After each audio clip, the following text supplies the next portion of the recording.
नमस्कार विद्यार्थी मित्रांनो. या सेशन मध्ये आपण चौथ्या युनिट मधलं जे काही शेवटचं सेशन आहे त्याच्यावर आपण इथं डिस्कस करणार आहोत. तर त्याच्या अगोदर चौथ्या युनिटवर मी तीन म्हणजे MCQ च्या तीन सिरीज टाकलेल्या आहेत. तर ते मागच्या माझ्या लेक्चरमध्ये म्हणजे 15व्या 14व्या आणि 13व्या लेक्चरमध्ये तुम्ही बघू शकता, त्याचा फायदा घेऊ शकता. तर आता कुठलाही टाइमपास न करता लगेच आपण सेशनला सुरुवात करू.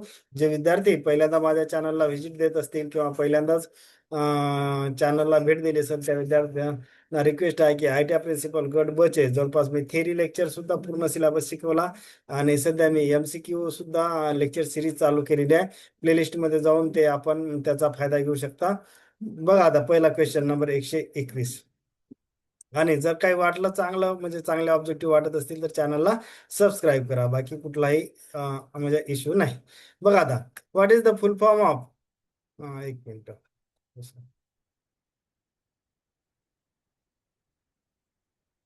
दिसते का? हा, what is the full form of national skill, आणि ब्लॅक स्पेस दिले आणि समोर लिहिलं की फ्रेमवर्क. ते क्वालिटी आहे का? नाही.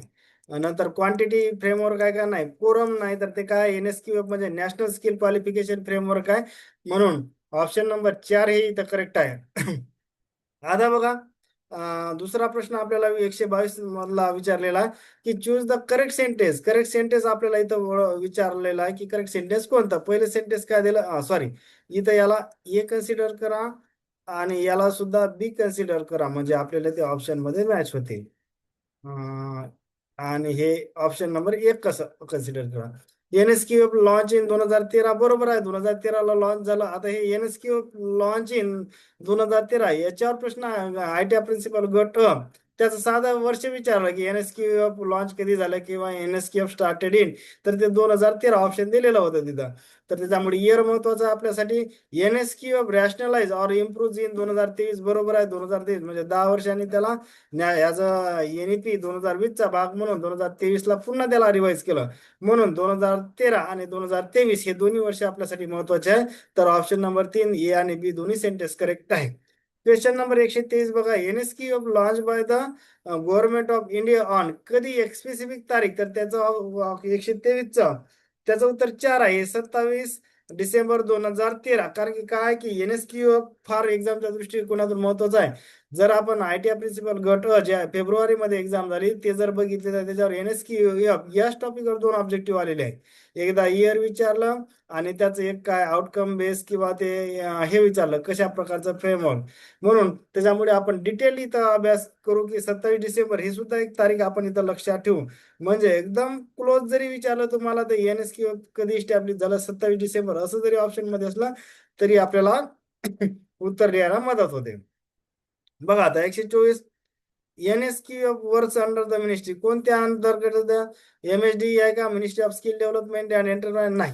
मोकाई म्हणजेच काय? Ministry of commerce and industry आहे का? नाही. MOF मिनिस्ट्री ऑफ फायनान्स आहे का? नाही. तर ते काय? MOE म्हणजेच काय? Ministry of education. Option number 1 हे याचं बरोबर आहे. NSQ अँकर इन म्हणजेच काय? Function under. अँकर इन म्हणजे काय? फंक्शन अंडर द इन्स्टिट्यूट कोणती आहे ते? तर NCVET. आता NCVET ची स्थापना सांगितली तुम्ही कधी झाली? 2018ला. म्हणजे त्याच्यामध्ये 2018ला स्थापना झाली हे आपण बघितलेलं आहे. आता बघा क्वेश्चन नंबर 126.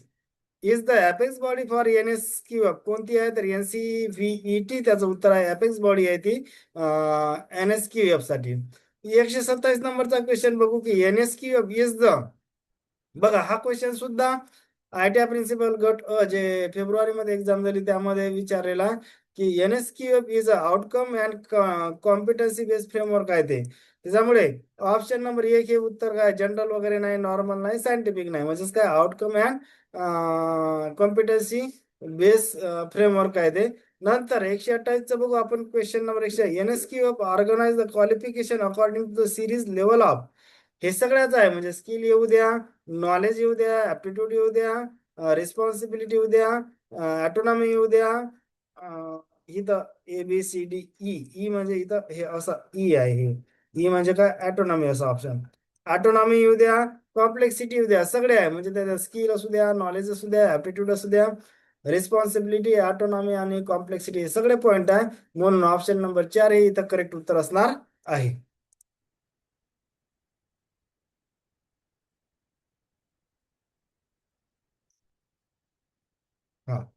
नंतरचा क्वेश्चन बघू 129 नंबरचा.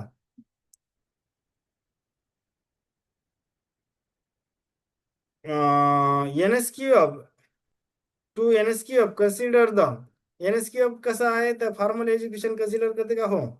नॉन फॉर्मल करते का? तो इनफॉर्मल करते का? तो तिन्ही कन्सिडर करते. म्हणून ऑप्शन नंबर 4 हे इथं करेक्ट उत्तर असणार आहे. चूज द करेक्ट सेंटेन्स विचारला आपल्याला की earlier NSQ has a 1 to 10 level. बरोबर आहे. जेव्हा 2013 ला सुरू झालं ना तेव्हा त्याच्यामध्ये 1 ते 10 लेवल होत्या.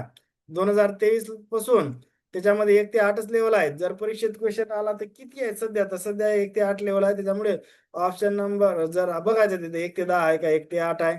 तर सुरुवातीच्या जर इनिशियली म्हणलं ओरिजिनल म्हणलं तर परीक्षेत प्रश्न जर असा की ओरिजिनली किती लेवल होत्या तर 1 ते 10.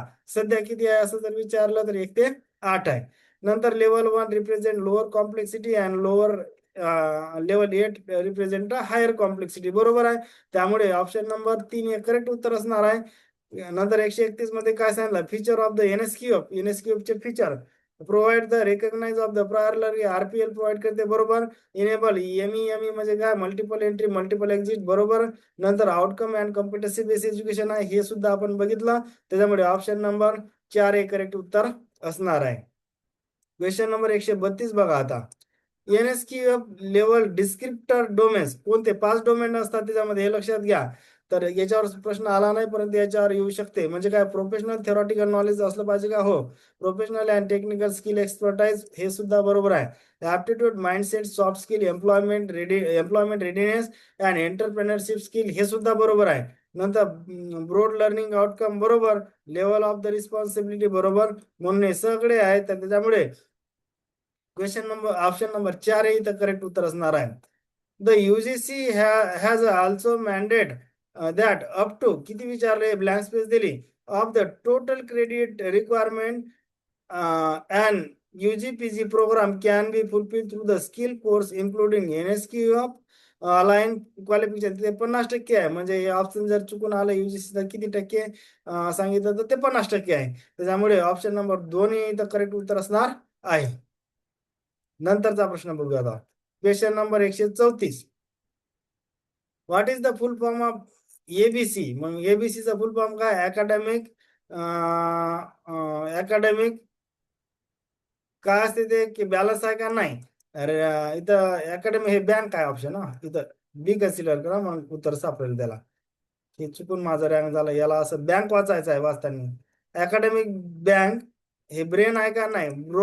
बोर्ड आहे का नाही? तर ते बँक नाही तर ते रँक आला आहे चुकून. तर academic bank of the credit इथं बँक हे शब्द वाचायचा आहे. रँक जे दिसते ना त्याला बँक कन्सिडर करा आणि ते उत्तर करेक्ट आहे. म्हणजेच काय?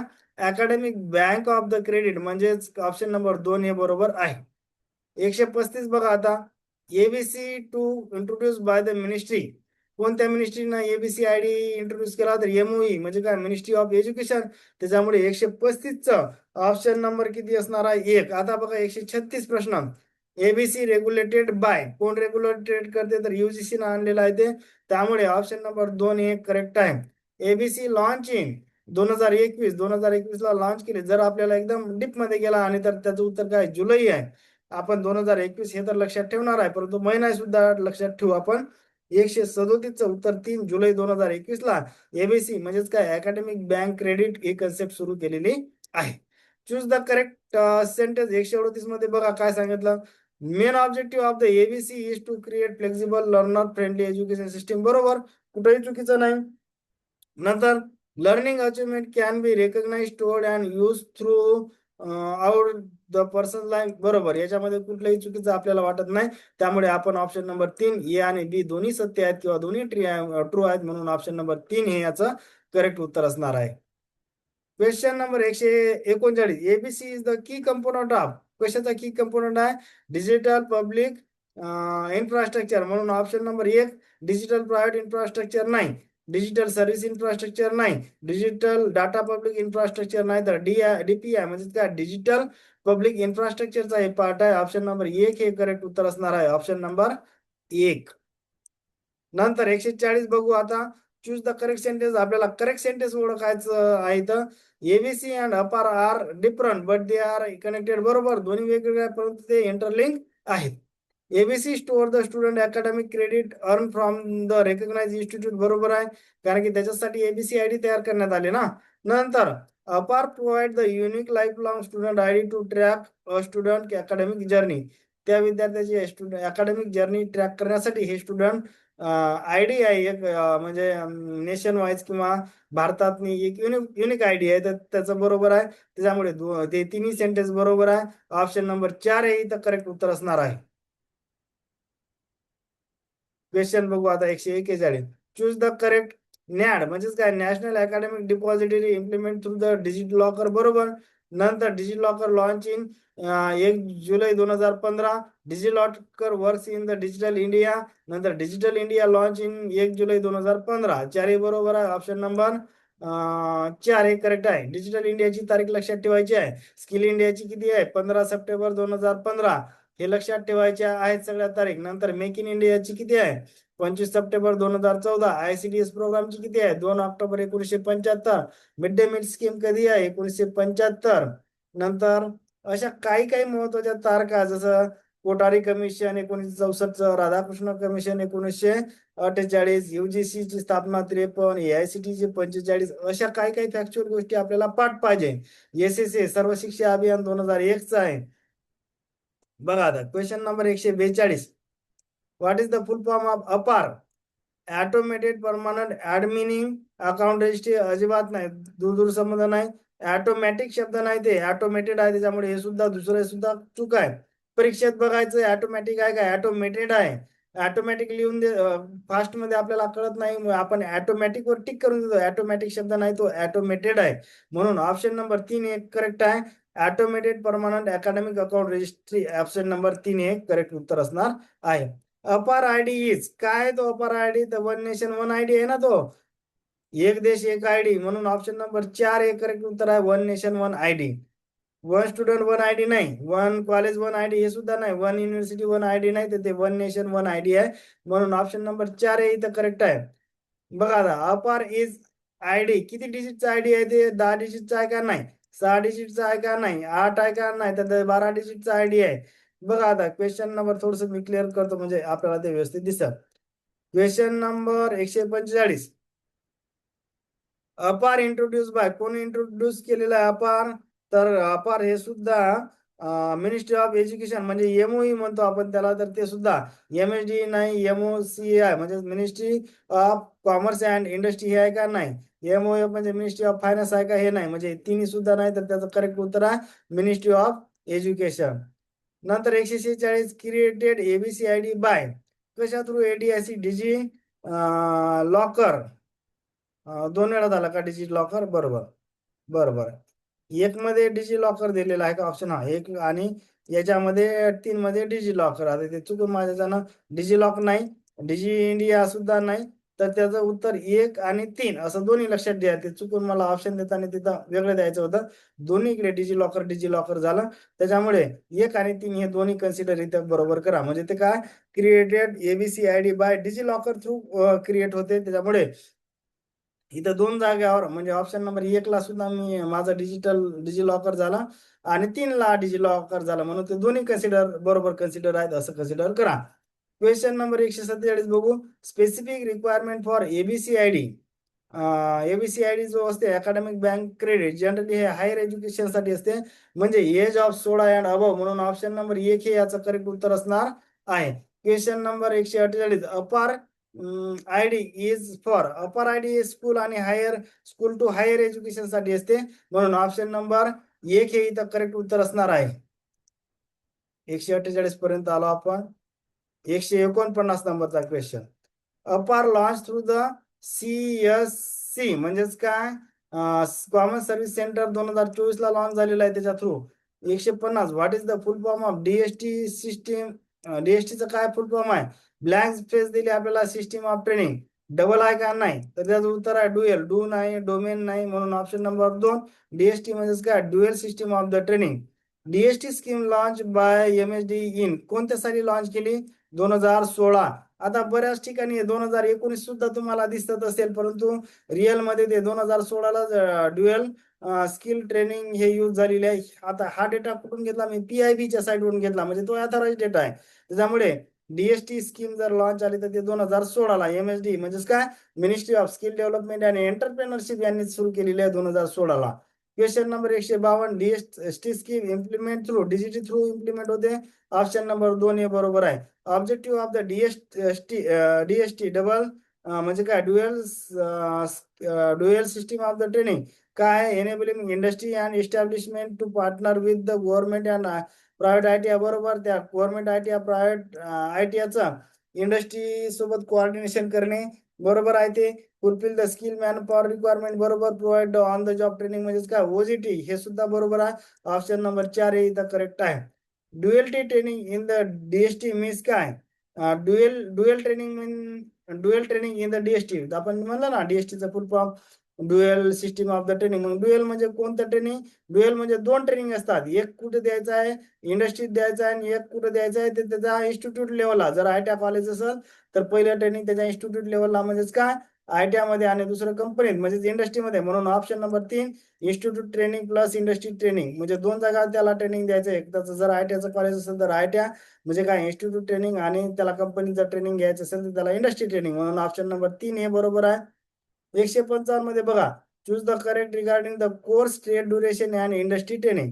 जर त्याचा 6 महिन्याचा कोर्स असेल तर त्याला 1 ते 3 महिने हे इकडे शेवटचं असं अर्ध लक्षात ठेवायचं म्हणजे गोंधळ होत नाही. 6 महिने असेल तर मॅक्झिमम त्याला ट्रेनिंग किती 3 महिन्याचं.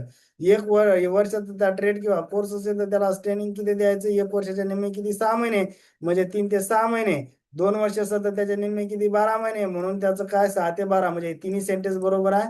ऑप्शन नंबर 4 हे करेक्ट उत्तर असणार आहे. 156 नंबरचा बघा आता. Means learning while actually working आहे ते actively working at the actual work place बरोबर. बरं चालते काही हरकत नाही. तर त्याला काय म्हणत असतो आपण OJT म्हणतो ना. जिथं शिकतो तिथंच त्याचं वर्क प्लेस असेल तर त्याला आपण ऑन द जॉब ट्रेनिंग असं म्हणतो म्हणजेच OJT. 157 बघा हे तर OJT आहे. DGT चुकून झालं. OJT follow the principle learning while doing बरोबर आहे. हेच प्रिन्सिपल करत असतात. लर्निंग वाईल फील्ड विजिट नाही. लर्निंग वाईल ट्रेनिंग नाही. लर्निंग वाईल अर्निंग सुद्धा नाही. लर्निंग वाईल डुईंग हे प्रिन्सिपल असते ऑन द जॉब ट्रेनिंग त्याला OJT म्हणतो आपण. 158 हा सुद्धा क्वेश्चन विचारलेला आहे. ITI प्रिन्सिपल गट जे फेब्रुवारी मध्ये एक्झाम झाली त्याच्यामध्ये आलता. Which one of the following is not the example of an on the job training.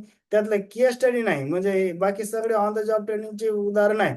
आता बरेच विद्यार्थी काय करतात दोन्हीचे इकडे एक्झाम्पल पाठ करतात. माझं काय म्हणणं आहे की एकच पाठ करा म्हणजे कन्फ्युज व्हायचं कारण आहे. नाहीतर आपला हे ऑन द जॉब ट्रेनिंग आहे का ऑफ द जॉब ट्रेनिंग आहे एक लिस्ट कोणती पाठ करायची ऑन द जॉब ट्रेनिंग किंवा ऑफ द जॉब ट्रेनिंग आणि बाकीचा आपल्याला बरोबर ते ऑप्शन आयडेंटिफाय करता येते. दोन्ही जर आपण पाठ केले तर ते कन्फ्युजनचं वाढण्याचे चान्सेस आहे.